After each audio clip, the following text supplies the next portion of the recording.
Bismillahirrahmanirrahim.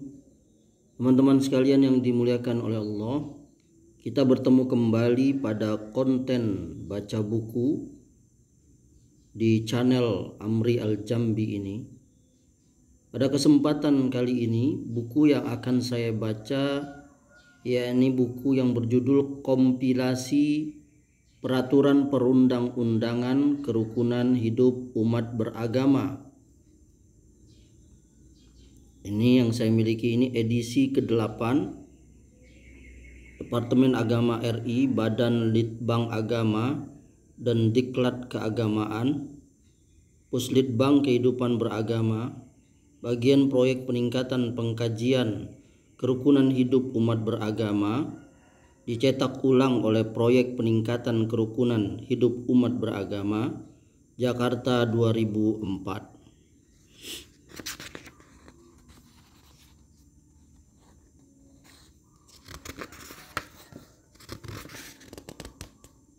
Ini buku diberi kata sambutan oleh Menteri Agama Republik Indonesia yang pada saat itu pada tahun 1997 yakni Dr. Andos Haji Tarmizi Taher.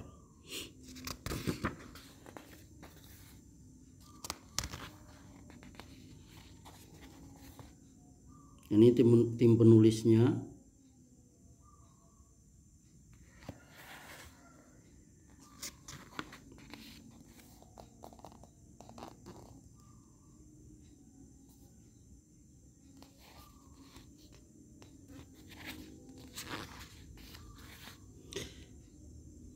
Dan ini daftar isi.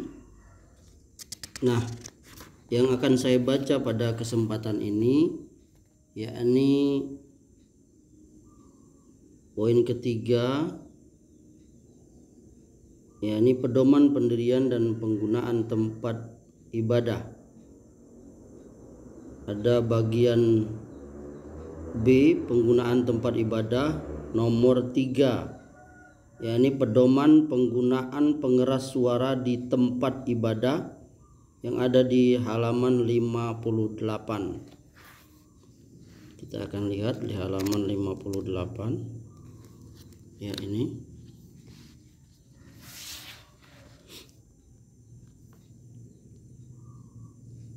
Tiga, pedoman penggunaan pengeras suara di tempat ibadah.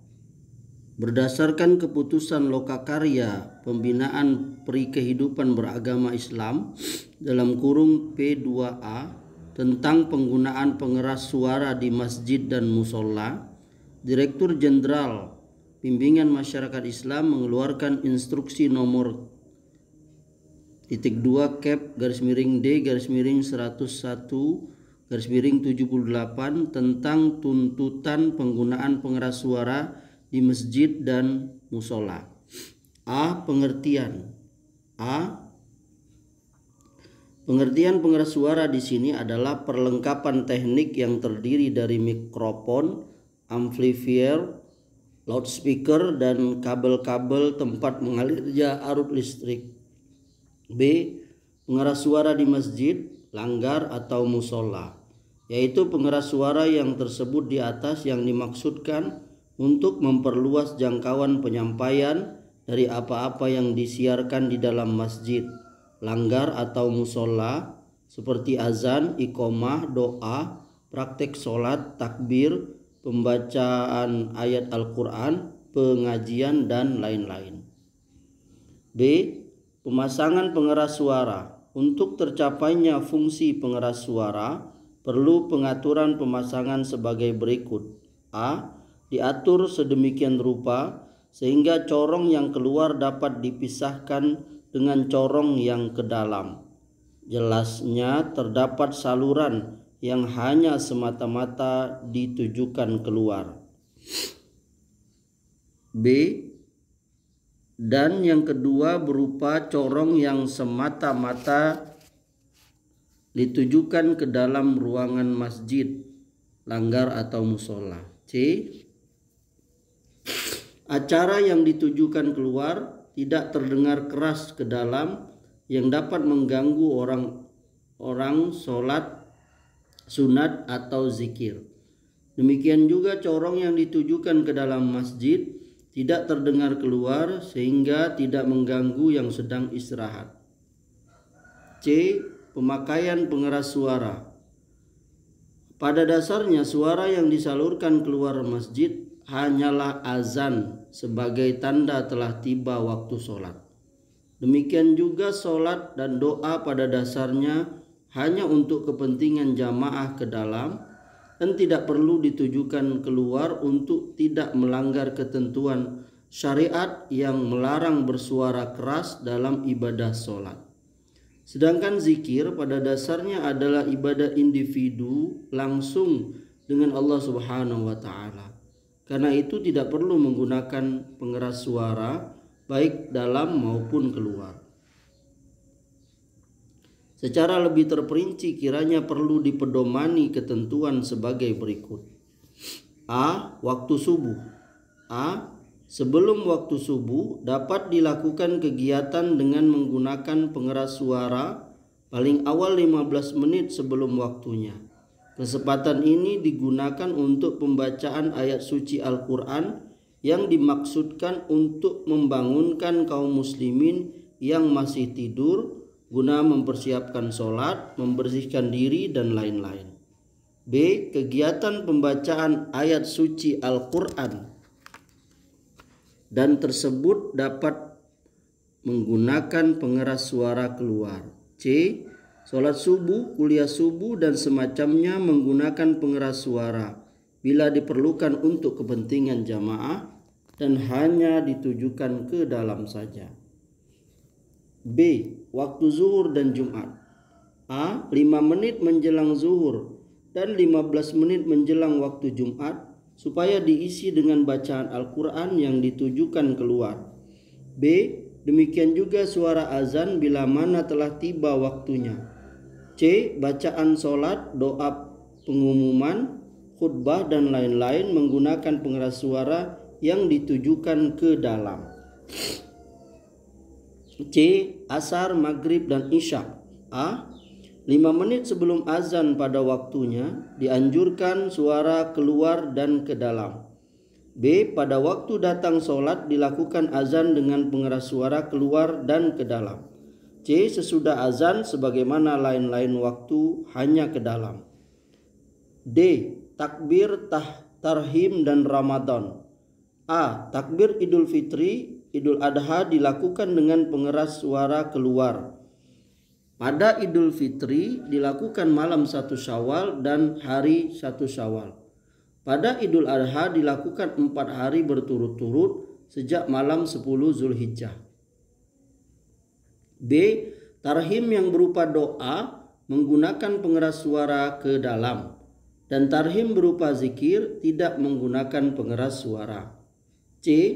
Pada bulan Ramadan sebagaimana pada hari dan malam biasa dengan memperbanyak pengajian, bacaan Al-Quran yang ditujukan ke dalam seperti tadarus dan lain-lain. E. Upacara hari besar Islam dan pengajian. Tablik pada hari besar Islam atau pengajian harus disampaikan oleh mubalik dengan memperhatikan kondisi dan keadaan audiens dalam kurung jamaah. Ekspresi dan raut muka pendengar harus diperhatikan dan memberikan bahan kepada mubalik untuk menyempurnakan tabliknya baik isi maupun cara penyampaiannya. Karena itu tablik _ pengajian hanya menggunakan pengeras suara yang ditujukan ke dalam dan tidak untuk keluar karena tidak diketahui reaksi pendengarnya, atau lebih sering menimbulkan gangguan bagi yang istirahat daripada didengarkan sungguh-sungguh. Dikecualikan dari hal ini apabila pengunjung tablik atau hari besar Islam memang melimpah keluar. D. Hal-hal yang harus dihindari untuk mencapai pengaruh kepada masyarakat dan dicintai pendengar kiranya diperhatikan agar hal-hal berikut dihindari untuk tidak dilaksanakan. A. Mengetuk-ngetuk pengeras suara secara teknis. Hal ini akan mempercepat kerusakan pada peralatan di dalam yang teramat peka pada gesekan yang keras. B. Kata-kata seperti percobaan, 1, 2, dan seterusnya. C.